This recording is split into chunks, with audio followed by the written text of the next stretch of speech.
नमस्कार, स्वागत आहे पुन्हा एकदा नवीन व्हिडिओमध्ये। आज आम्ही आलो आहोत राजमाची ट्रेकसाठी। तर राजमाचे दोन बालेकिल्ले आहेत। दोन्ही बालेकिल्ले म्हणजे एक श्रीवर्धन आणि दुसरा आहे मनोरंजन बालेकिल्ला। तुम्ही हा मागे बघू शकता, हा श्रीवर्धन बालेकिल्ला आहे आणि दुसरा आहे मनोरंजन गड। तो ह्या डाव्या साईडला आहे, तो पुढे गेले की आपल्याला दिसेल। आणि आता आपण जिथनं ट्रेक चालू होतो तिथं आहोत। तिथून पहिले असे दगडी बांधकाम चालू होते, त्या वाटेने आपल्याला पुढे जायचं आहे।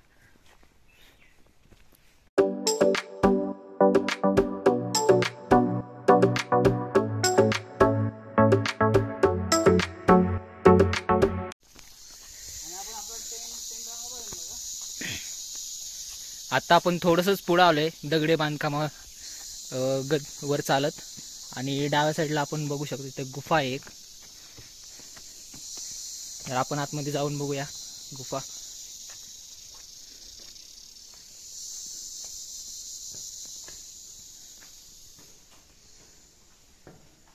पाणी आहे आतमध्ये।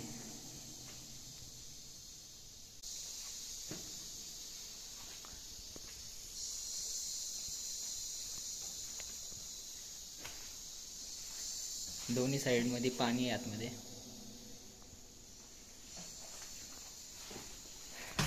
चला नेक्स्ट पुढं।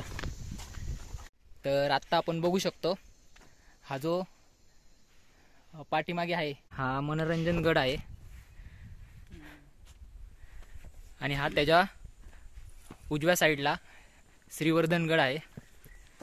तर आता आपण पहिले श्रीवर्धन गड करणार आहोत आणि मग त्याच्यानंतर मनोरंजन गड करणार आहोत। चला। तर आपण पहिले जिथून ट्रेक चालू होतो तिथून थोड्याशा पायऱ्या वर चढून आलो की पहिले आपल्याला पायऱ्या चढता चढता उजव्या साईडला श्रीवर्धन गड दिसतोय, आणि त्याच्या समोरच मागे आपण बघितलं तर इथे आपल्याला हा मनोरंजन गड आहे, आणि दोघांच्या मध्ये बरोबर इथं काळभैरवाचं मंदिर आहे। तर ते आपण आता दर्शन करूया।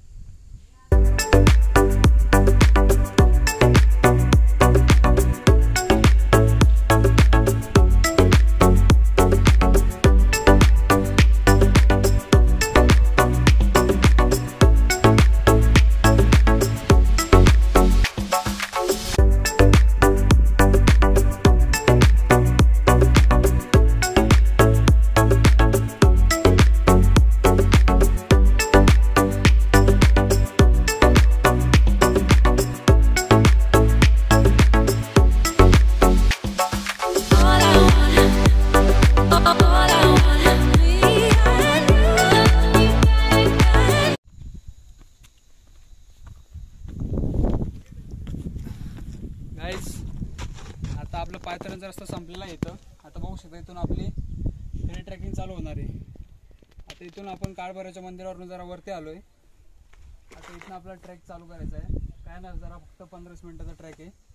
इथून बघितल्यावर काय तसं जास्त उंच काही वाटत नाही। तर चला बघू।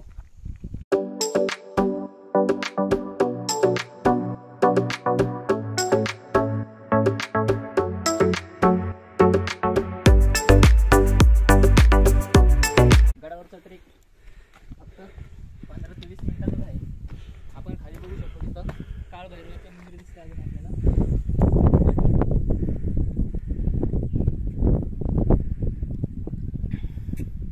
आणि आता आपण इथं बुरुजापाशी येऊन पोहोचलोय आता आपण श्रीवर्धन बुरुज। तरी पण आपल्याला अजून दरवाजा दिसला नाही। गडाचा मेन पहिले महादरवाजा असतो, तो दिसत नाही। तर तो आपण बघूया कुठे। चला।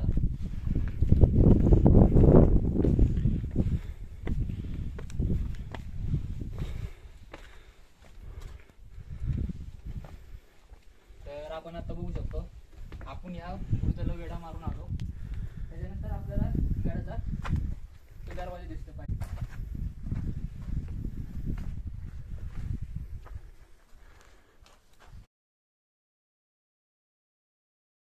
आपल्या लक्षात येऊ शकतो की शत्रू जर बाहेर न आला तर त्याला डायरेक्ट दरवाजा न दिसता पहिले पूर्ण दिसतोय, त्याच्यानंतर मग दरवाजा दिसतोय. आता आपण प्रवेशद्वारातून आत आलोय, तर आपण दोन्ही साईडला बघू शकतो की काही अवशेष दिसतात आपल्याला. आणि आता आपल्याला इथून वर जायचं आहे. आता आपण बघू शकतो की उजव्या साईडला आपल्याला त्याच्याबद्दल दिसतो. हा मित्रांनो, आता आपण बघू शकतो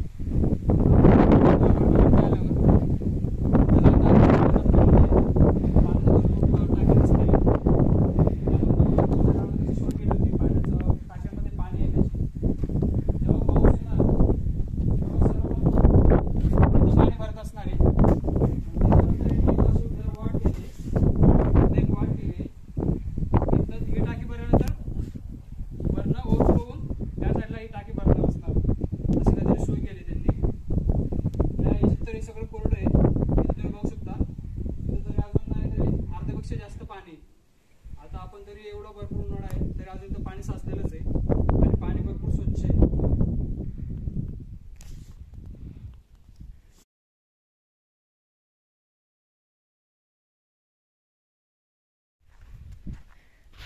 पाण्याच्या टाक्यांपासून थोडं वर चढून आलो आपण की आपल्याला डाव्या साईडलाच गुफा दिसते. तर आता आपण आत जाऊन बघूया गुफेमध्ये.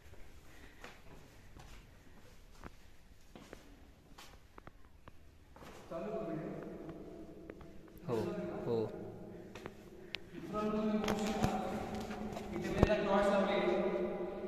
पण माझा टॉर्चचा काही दुरुपयोग नाही होत, सगळं आधार आहे. आणि इथं खूप मस्त सोय केली, म्हणजे स्वच्छता ती राखली इथं कुठल्याच प्रकारची काम नाही. आणि तुम्ही आवाज बघू शकता इथं फुल इको येतोय, तरी मी आवाज काढला ना तरी माझा आवाज एक साधारण 2 ते 3 सेकंडपर्यंत ते इको होतोय.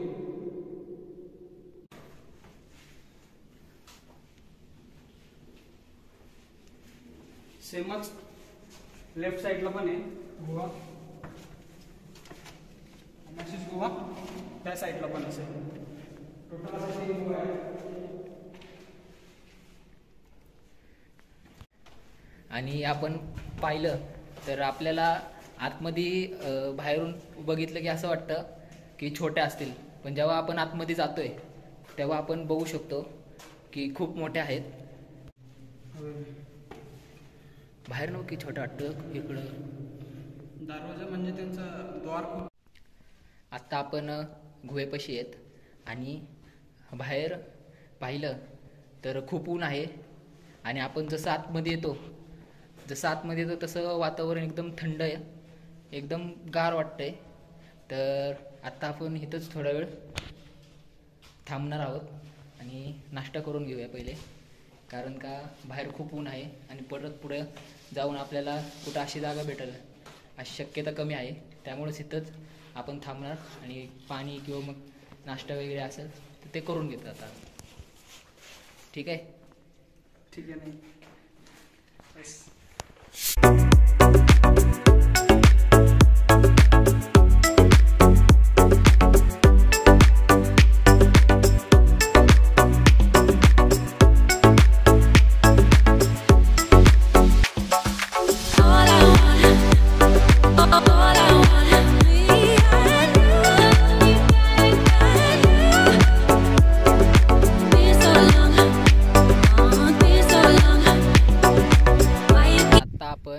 गडावर टॉपला येऊन पोचलोय आणि आता आपण जिथं थांबलो आहोत तिथून आपल्याला एक 2 ते 3 लोकेशन दिसत आहेत.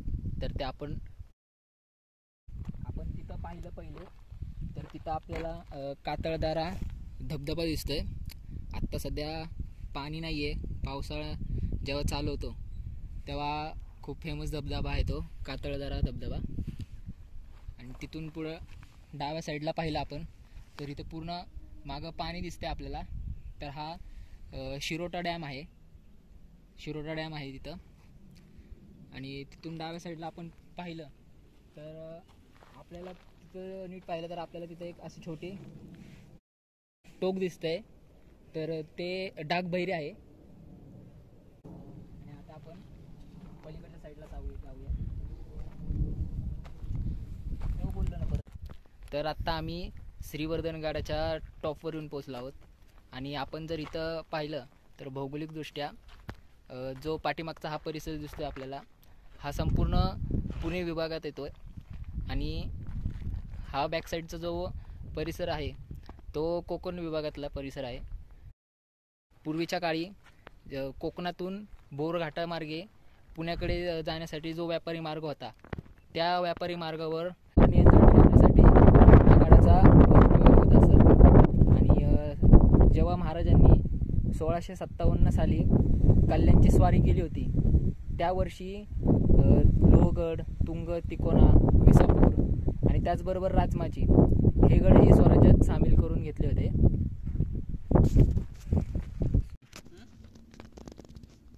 मित्रांनो, आता आपण सगळ्यात वरच्या बुरुजावरती आलोय. बघू शकता तुम्ही, आता आपण ध्वजाकडे आलोय, पोहोचलोय. आणि इथं थोडं पुढे बघितल्यावर आपल्याला दिसू शकतं गडाचे काही अवशेष आहेत. सगळे म्हणजे भिंती वगैरे पडले आहेत, पण तरी आपण बघू शकतो काही अवशेष अजून आहे तिथं. पण पुढे गेल्यावर आपल्याला आहे ना, तिथं पाण्याची एक टाकी दिसते आणि महादेवाची इथं एक पिंड आहे.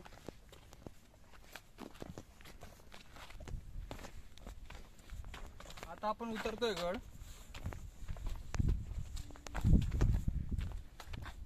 बघू शकता इथं काही अवशेष आहेत अजून. आणि इथं महादेवाची पिंड पण आहे, पण ती खंडित झाली. बाकी अजून काही जास्त अवशेष उरलेले नाहीत. या साईडला पण एक समोर पण एक बुरुज आहे अजून.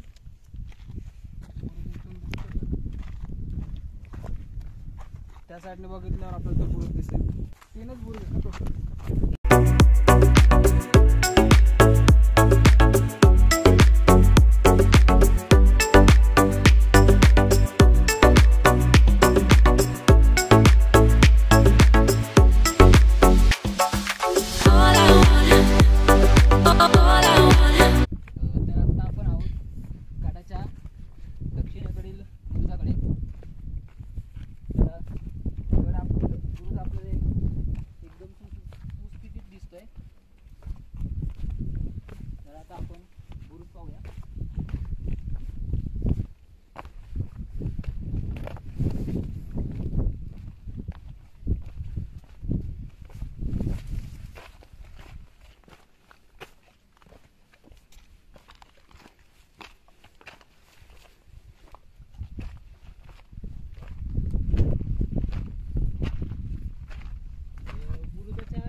समोरच आपल्याला कातळधरा धबधबा दिसतोय.